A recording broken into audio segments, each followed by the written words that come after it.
Puji Tuhan. Shalom Bapak Ibu Saudara. Boleh lambaikan tangannya, shalom. Mari kita bangkit berdiri. Puji Tuhan.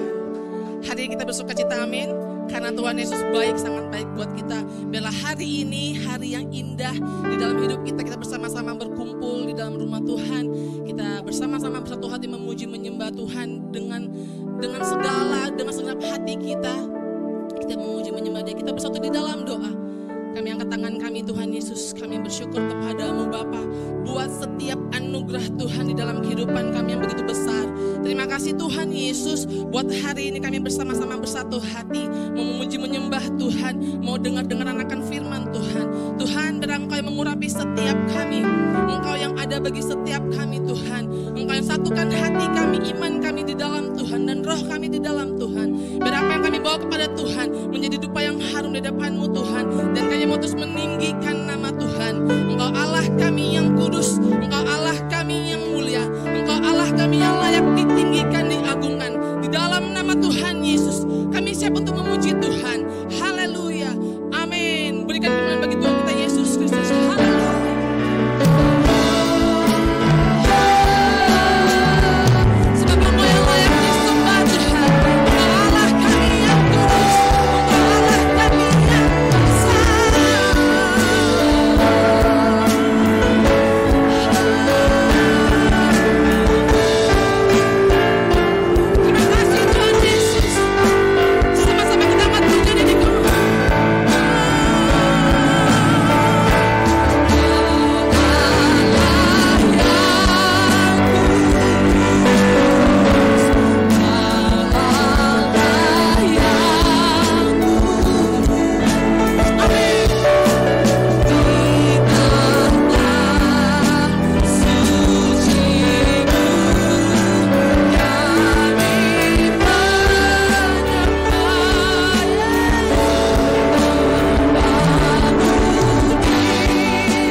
terus mempersiapkan hati kami Tuhan, telinga kami, mata kami, untuk setiap hal-hal yang benar yang Tuhan akan nyatakan bagi kami hari ini. Kami percaya Engkau Allah kami, ya dan amin Tuhan. Setiap janji-Mu ya dan amin dalam kehidupan kami. Dan kami percaya setiap janji Tuhan telah digenapi dalam kehidupan kami. Sesuatu yang terbaik ini dari Tuhan, itu yang kami nanti-nantikan. Terima kasih Tuhan Yesus. Terima kasih Tuhan.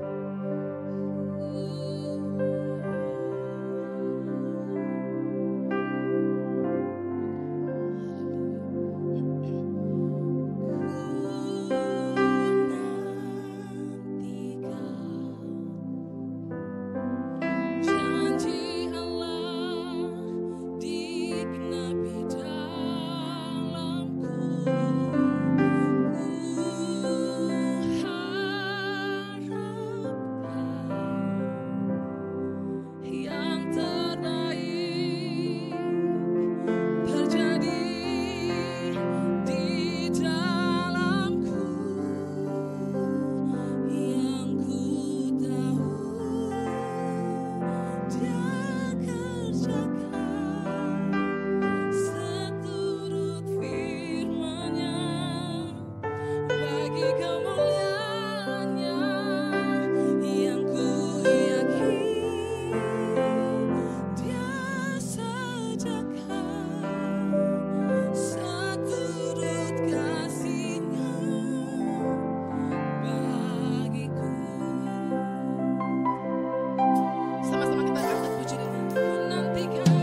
Shalom, mari kita bersatu dalam doa. Terima kasih Bapa yang baik, Bapa yang kami kenal, di dalam nama Tuhan Yesus Kristus. Kami mengucap syukur Tuhan, pada hari ini kami boleh bersama-sama untuk mendengarkan firman-Mu Tuhan Yesus. Biarlah Tuhan Engkau mengurapi lidah, telinga, bibir hamba-Mu Tuhan, dan juga Tuhan Yesus jemaat-Mu. Engkau memberkati Tuhan kami semua.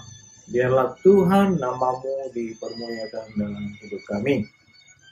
Pujilah Engkau Tuhan Yesus. Haleluya. Amin. Shalom semuanya, jemaat GBN Sampel Australia. Perkenalkan, nama saya Henry Sitohang. Saya melayani di GBN Sampel sebagai koordinator training center dan juga melayani sebagai gembala sel dan melayani di SMA Negeri Jakarta sebagai pengkhotbah di bawah pengembalaan GB Jemaat Induk Senayan. Saya menikah dengan Lene Koptin Siaan dan sekarang saya sedang menyelesaikan program doktoral ministry di Seminari Teologia Bethel Indonesia Petamburan, Jakarta. Baik, kita akan membaca firman Tuhan yang diambil dari Kejadian 22 ayat 15 sampai 18. Bunyinya, untuk kedua kalinya berserulah malaikat Tuhan dari langit kepada Abraham, katanya, aku bersumpah demi diriku sendiri, demikianlah firman Tuhan. Karena engkau telah berbuat demikian dan engkau tidak segan-segan untuk menyerahkan anakmu yang tunggal kepadaku, maka aku akan memberkati engkau berlimpah-limpah dan membuat keturunanmu sangat banyak seperti bintang di langit dan seperti pasir di tepi laut. Dan keturunanmu itu akan menduduki kota-kota musuhnya. Oleh keturunanmu lah semua bangsa di bumi akan mendapat berkat karena engkau mendengarkan firman-Ku. Ya, saudara-saudara, tema kita pada hari ini adalah ujian yang menghasilkan mahkota. Jadi tema kita adalah ujian yang menghasilkan mahkota. Kata-kata di Kejadian 22 ayat 15 sampai 18 ini berasal daripada pihak Tuhan, ya, bukan dari pihak Abraham, tetapi dari pihak Tuhan. Pelajaran apa yang kita peroleh dari tuntunan Roh Kudus pada ayat ini? Yang pertama adalah inisiatif untuk membangun hubungan datangnya dari Allah. Sekali lagi saya menyampaikan bahwa inisiatif perjumpaan itu datangnya dari Allah kepada umatnya, di mana Allah menyentuh hati Abraham dan kemudian ia meminta untuk melakukan kehendaknya. Tidak sampai di sini, Allah akan men-challenge umatnya untuk naik ke level yang lebih tinggi lagi di dalam membangun hubungan dengannya. Mengenal, melayaninya dengan iman yang tulus. Tujuan Allah memilih Abraham adalah untuk memunculkan bangsa pilihan yang mengenal dan mengajarkan jalan-jalan Tuhan. Menjaga kekudusan serta melaksanakan kehendak Allah kepada bangsa-bangsa di muka bumi. Dari Abraham inilah telah datang juru selamat, yakni Yesus Kristus yang membawa penebusan kepada umat manusia. Inisiatif juga dibangun oleh Yesus Kristus ketika ia datang ke muka bumi. Ia mendatangi beberapa nelayan dan menjadikan mereka sebagai murid-muridnya. Yang kemudian mereka menjadi rasul-rasul Kristus, menjadi martir-martir Tuhan. Roh Kristus jugalah yang menjumpai Paulus agar bertobat dan menjadi rasul bagi orang Yahudi. Perjumpaan yang saya alami juga berkisar antara Tuhan yang berbicara melalui kaset-kaset rohani yang diberikan oleh istri saya, Lene Koptin. Ya, pada saat itu masih jadi pacar ya, jadi sangat menarik sekali. Ya, beliau memberikan kaset-kaset itu dan kemudian saya mengalami perjumpaan. Saya dilawat Tuhan ketika saya sedang melanjutkan studi pasca sarjana di negeri Belanda pada tahun 2000. Yang sudah lama sekali ya, sudah sekitar 23 tahun. Berangkat dari situ, ada kesadaran, ada pertobatan, dan ada pengenalan akan Tuhan, dan ada kerinduan untuk mengenal Tuhan lebih lagi. Saya mulai terlibat aktif di dalam kelompok sel, dan selanjutnya menjadi pemimpin kelompok sel. Kemudian pertanyaan berikutnya adalah, apa kehendak Tuhan kepada kita sebagai muridnya? Kehendak Tuhan kepada kita adalah untuk menuntaskan amanat agung. Kita diperintahkan untuk pergi dan berinisiatif mencari jiwa-jiwa dan menjadikan mereka murid Yesus sampai ke seluruh dunia. Visi Gereja Bethel Indonesia adalah berdirinya 10.000 gereja di tahun 2031, di mana saat ini baru berdiri sekitar 7.000 gereja Bethel Indonesia di seluruh dunia, termasuk di Australia. Sebagaimana Dr. Peter Wagner mengemukakan bahwa penginjilan yang efektif di bawah kolong langit adalah dengan menanam gereja-gereja baru. Tim Hill, ya saudara-saudara, Tim Hill ini adalah Direktur Church of God Amerika dalam Pastoral Conference di Sentul, ya, di Agustus 2023 kemarin. Pastoral Conference Gereja Bethel Indonesia mengatakan bahwa Indonesia akan dipakai Tuhan untuk memimpin dunia dalam penginjilan.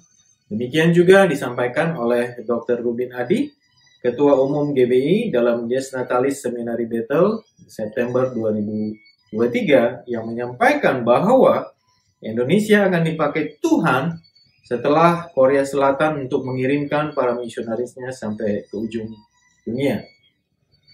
Pada Maret 2023, GBI Ensemble Jakarta Utara mengaktifasi kembali sekolah pemuritan yang disebut Ensemble Training Center.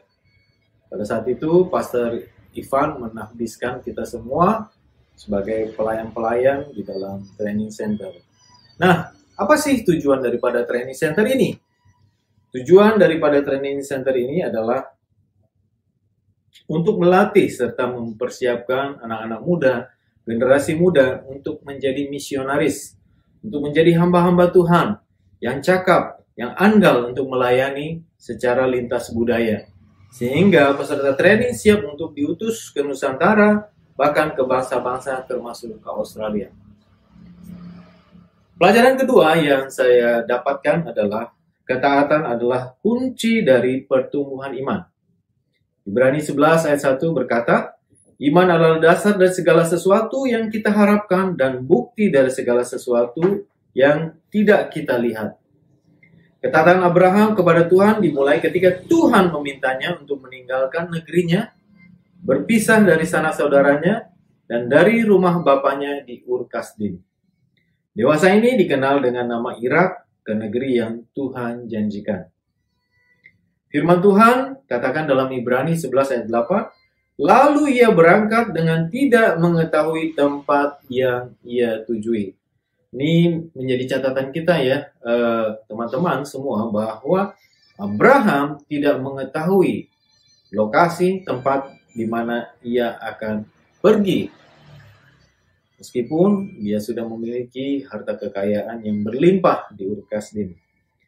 Pemisahan Abraham dari lingkungannya mempunyai arti rohani, di mana Allah menghendaki Abraham mengenal Allah lebih lagi, mengasihi Tuhan lebih dari apapun juga, menghendaki Abraham untuk tidak menyembah ilah lain, ilah orang Mesopotamia, tapi hanya menyembah dia sebagai Tuhan dan Allah satu-satunya bagi Abraham. Kitab Perjanjian Baru dalam 2 Korintus 6 ayat 17-18 berkata, sebab itu keluarlah kamu dari antara mereka dan pisahkanlah dirimu dari mereka. Firman Tuhan, dan janganlah menjamah apa yang najis. Maka aku akan menerima kamu dan aku akan menjadi bapamu, dan kamu akan menjadi anak-anakku laki-laki dan anak-anakku perempuan. Demikianlah firman Tuhan yang Maha Kuasa. Najis di sini dalam bahasa Yunaninya adalah akatartos, yang memiliki definisi unclean, impure, yang berasal dari hal-hal yang negatif, atau demonik. Dalam dunia saat ini, Allah menghendaki umatnya untuk memisahkan kita dari sistem dunia yang bejat dan dari tindakan kompromi yang tidak kudus. Allah mengasihi umatnya, tapi menolak kehidupan tidak kudus seperti kehidupan lesbi, gay, biseksual, transgender, dan semua turunannya. Pemisahan diri harus nampak dalam sikap kita, seperti membenci dan tidak kompromi terhadap dosa, menolak ketidakbenaran, tetap setia, bertekun, serta memelihara kasih yang tulus tanpa pamrih. Pelajaran yang ketiga yang saya dapat adalah ujian adalah merupakan tolok ukur kemajuan dan pembuktian. Sampai saat ini kita harus menyadari bahwa ujian Tuhan dalam hidup ini itu ada, ya. Meskipun tingkat ujian itu punya kesulitannya masing-masing, namun ujian itu mempunyai tujuan, yaitu mengukur kemajuan dan pembuktian iman seorang di dalam mengiring Tuhan. Sehingga umatnya memiliki karakter ilahi, semakin mengandalkan Tuhan, memiliki komitmen mendalam, serta memiliki pengalaman rohani dalam mengiring Tuhan. Kemudian pertanyaannya adalah, mengapa Allah memilih Abraham untuk mengorbankan anaknya Ishak? Padahal kita tahu di dalam Imamat 20, Allah mengutuk bangsa kafir yang mempraktekkan pengorbanan manusia. Sebenarnya Allah tidak menginginkan kematian Ishak, melainkan Allah ingin menguji hati daripada Abraham. Apakah Abraham lebih mengasihi pemberian daripada Allah atau mengasihi Allah itu sendiri, sang pemilik hidup? Ini menjadi pertanyaan yang sangat menarik, ya. Lalu apa yang membuat Abraham bisa lulus, ya, terhadap ujian ini? Ini yang sesuatu yang perlu kita ketahui. Kita temukan jawabannya di dalam Ibrani 11 ayat 19 yang berkatakan bahwa karena Abraham berpikir bahwa Allah berkuasa membangkitkan orang-orang sekalipun dari antara orang mati. Dan dari sana ia seakan-akan telah menerimanya kembali. Nah, saudara-saudara, Abraham sudah memiliki pemahaman yang begitu mendalam tentang Allah. Bahwa Allah itu sanggup membangkitkan orang-orang sekalipun dia sudah mati. Termasuk Ishak. Sekalipun Ishak nantinya akan mati, Allah akan membangkitkan Ishak, dan Abraham seakan-akan telah menerimanya kembali. Melalui pemikiran seperti inilah Abraham melakukan apa yang diperintahkan Tuhan di Gunung Moria. Puji Tuhan, ya. Tuhan menggantikan kurban tersebut dan membiarkan Ishak tetap hidup. Dalam pemikiran Abraham mempercayai bahwa Allah sanggup untuk membangkitkan dan menghidupkan orang mati, ini menjadi satu kesukaan, ya. Yesaya 41 di dalam King James Version menyatakan bahwa Abraham adalah sahabatnya. Saya bacakan buat saudara-saudara. But thou, Israel, art my servant, Jacob, whom I had chosen, the seed of Abraham, my friend. Ya, di sini katakan the seed of Abraham, my friend. Yakinlah saudara bahwa Allah turut bekerja dalam segala sesuatu untuk mendatangkan kebaikan bagi kita yang mengasihi Dia. 1 Korintus 10 mengatakan, pencobaan-pencobaan yang kamu alami ialah pencobaan-pencobaan biasa yang tidak melebihi kekuatan manusia. Sebab Allah setia dan karena itu Ia tidak akan membiarkan kamu dicobai melampaui kekuatanmu. Pada waktu kamu dicobai, Ia akan memberikan kepadamu jalan keluar sehingga kamu dapat menanggungnya. Jadi, saudara-saudara, kita harus menyadari bahwa tidak hanya ujian, saudara-saudara. Pencobaan aja Allah tetap memperhatikan. Ya. Dia tidak akan membiarkan kita, ya. Dia tidak akan membiarkan kita dicobai melebihi kekuatan kita. Ini harus kita sadari teman-teman ya, bahwa Allah kita itu Allah yang baik, Bapa yang baik. Ujian-ujiannya, cobaan-cobaan yang kita alami, ini di bawah kendali Bapa kita di surga.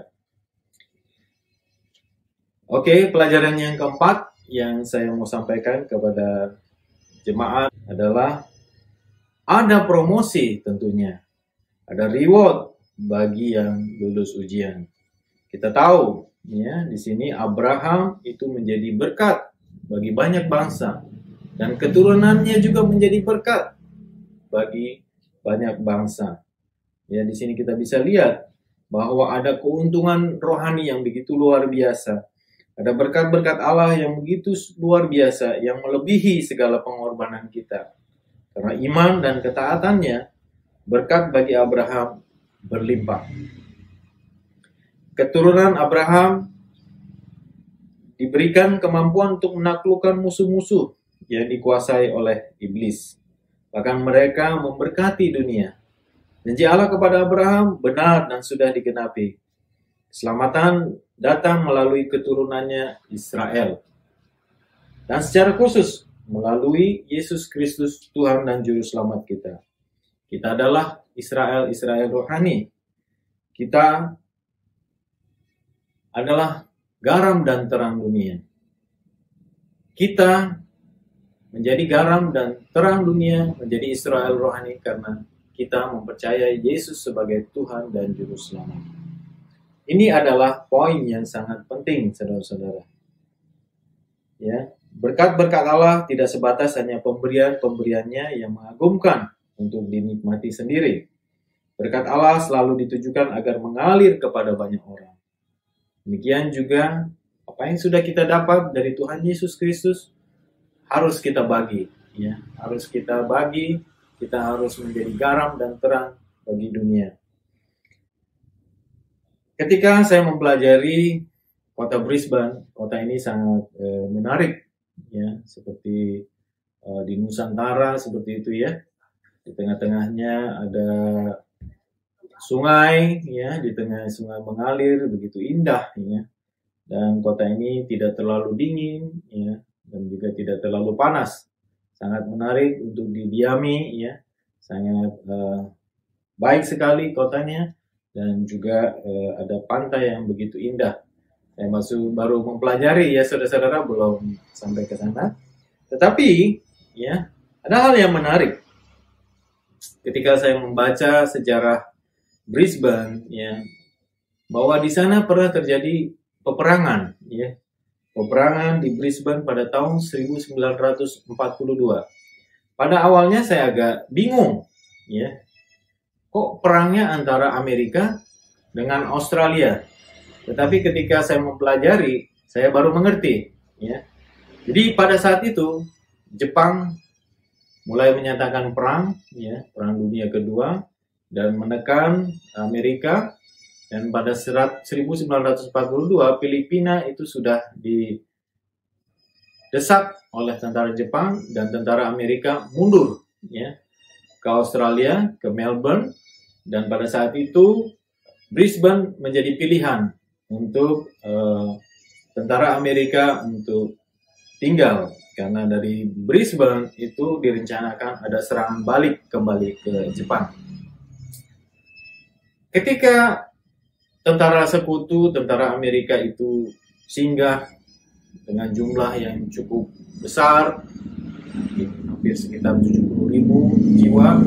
Ini sangat disukai, mereka dianggap pahlawan oleh orang Australia. Hari berlalu, ya, dan tentara-tentara Amerika sangat menikmati, ya, surga yang diberikan oleh Australia. Tetapi hal ini tidak berlangsung lama, ya, karena berkat-berkat yang mereka terima itu hanya untuk mereka sendiri, ya, dan sebagian gadis-gadis daripada orang Australia itu sangat menyukai tentara-tentara Amerika. Kenapa? Karena mereka necis, pakaiannya bagus, itu tidak seperti tentara Australia dari bahan yang karung seperti itu. Dan kemudian mereka punya penghasilan yang jauh lebih besar, fasilitas yang jauh lebih baik, ya. Sehingga ini sangat menarik perhatian daripada para gadis Australia dan membuat iri hati daripada tentara Australia yang juga sangat memiliki keterbatasan. Fasilitasnya juga terbatas. Mereka tidak bisa memasuki area-area lokasi-lokasi bar Amerika seperti itu untuk minum bir dan sebagainya, sehingga mereka timbul iri hati, ya. Kemudian mereka mulai melakukan aksi-aksi pressure gitu ya, menekan, kemudian melakukan tindakan-tindakan yang kurang baik, ya. Dan pada akhirnya ya terjadi konflik di mana pada satu ketika tentara Amerika menembak tentara Australia seperti itu, ya, dalam keadaan kondisi yang tertekan tentunya. Nah, tidak menerima dengan hal tersebut, ya, tentara Australia kemudian melakukan pembalasan dan terjadilah peperangan pada saat itu. Dan peperangan ini menimbulkan kematian, ya, beberapa jiwa dan banyak yang luka seperti itu. Dan akhirnya bisa diselesaikan oleh polisi militer mereka masing-masing dengan jumlah polisi militer yang dikirimkan begitu banyak. Kemudian para prajurit yang bermasalah diadili dan dipenjara seperti itu, dan batalion-batalion yang bermasalah juga dipisah, ya, kemudian tidak ditempatkan lagi di Brisbane seperti itu, dan kemudian keadaan menjadi lebih baik, ya. Di sini kita belajar bahwa tentara Amerika belumlah menjadi terang bagi orang Australia, khususnya kota Brisbane, karena hanya memperhatikan kepentingan kelompoknya, hanya memperhatikan kepentingan individunya seperti itu. Berbeda dengan kita, ya saudara-saudara, kita adalah milik kepunyaan Kristus. Kita adalah ciptaan yang baru. Kita memiliki kuasa kasih yang daripada Tuhan, ya, untuk memberitakan kabar baik, untuk membagi kasih Tuhan, untuk menjadi terang, untuk meradiasi, ya, untuk mempengaruhi mereka, untuk menggarami mereka jadi lebih baik. Jadilah terang bagi negara dan kota di mana saudara tinggal. Jadilah terang Tuhan yang menjawab kebutuhan lingkungan saudara. Pastor Yosua pernah bercerita bahwa orang-orang di Brisbane itu banyak yang bekerja suami istri. Jadi anak-anak mereka ini perlu banyak perhatian, dan ini juga menjadi satu kebutuhan, dan ini harus bisa dijawab oleh anak-anak Tuhan. Di sini kita bisa lihat bahwa tidak hanya berkat-berkat jasmani yang kita peroleh atau berkat-berkat rohani yang kita peroleh pada saat kita hidup, ya. Tetapi Tuhan juga memberikan mahkota kepada kita, ya. Kalau saya pelajari, ada 7 mahkota yang Tuhan sediakan bagi hamba-hambanya. 2 diantaranya adalah tetap setia mengiring Tuhan, maka saudara akan menerima mahkota kehidupan. Wahyu 2 ayat 10 berkata, jangan takut terhadap apa yang harus engkau derita. Sesungguhnya iblis akan melemparkan beberapa orang dari antaramu ke dalam penjara, supaya kamu dicobai dan kamu akan beroleh kesusahan selama 10 hari. Hendaklah engkau setia sampai mati, dan aku akan mengaruniakan kepadamu mahkota kehidupan. Dan ketika saudara saya lulus dalam ujian iman, maka saudara dan saya akan menerima mahkota abadi. 1 Korintus 9 ayat 25 katakan, tiap-tiap orang yang turut mengambil bagian dalam pertandingan menguasai dirinya dalam segala hal. Mereka berbuat demikian untuk memperoleh suatu mahkota yang fana, tetapi kita untuk memperoleh suatu mahkota yang abadi. Mahkota-mahkota yang saudara terima nantinya akan menjadi persembahan kepada Tuhan Yesus yang duduk di tahta kerajaan surga untuk selama-lamanya. Amin. Jadi ada 4 hal saudara-saudara yang bisa saya bagi pelajaran yang kita peroleh. Yang pertama adalah inisiatif untuk membangun hubungan datangnya dari Allah. Yang kedua, ketaatan adalah kunci daripada pertumbuhan iman. Yang ketiga, ujian adalah tolok ukur kemajuan dan pembuktian. Yang keempat, ada promosi bagi yang lulus ujian. Ya, kita bersatu di dalam doa. Terima kasih Bapa yang baik, Bapa yang kami kenal di dalam nama Tuhan Yesus. Kami mengucap syukur Tuhan pada hari ini. Kalau kami Tuhan boleh datang ke hadapan-Mu Tuhan.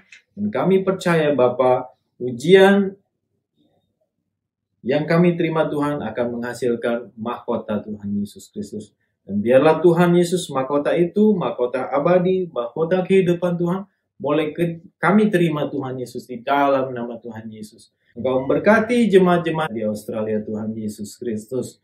Dan biarlah Tuhan dari training center Tuhan akan hadir Tuhan, para misionaris, hamba-hamba-Mu Tuhan, yang cakap andal yang mengasihi-Mu Tuhan Yesus Kristus. Untuk memberitakan kebaikan-Mu Tuhan Yesus Kristus. Untuk menjadi misionaris-Mu Tuhan Yesus yang Engkau sukai Bapa. Terima kasih Tuhan Yesus. Hamba-Mu akan berhenti. Biarlah Tuhan Engkau yang terus berbicara Tuhan kepada jemaat-Mu. Terpujilah Engkau Tuhan Yesus Kristus. Hanya di dalam nama anak-Mu yang hidup kami berdoa, kami ucap syukur. Haleluya. Amin.